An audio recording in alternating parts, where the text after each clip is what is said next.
Hi everyone, welcome back to another video from Tech Basics. In this video, we are going to be learning how to change currency on Spendee application.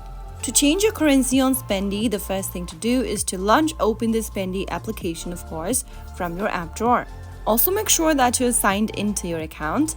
Once you're signed in, from the main home page, tap on the More button at the bottom right hand corner.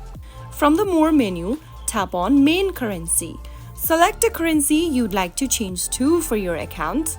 And once you select a currency, you will now be able to see that your currency has been changed at the top of your main home page.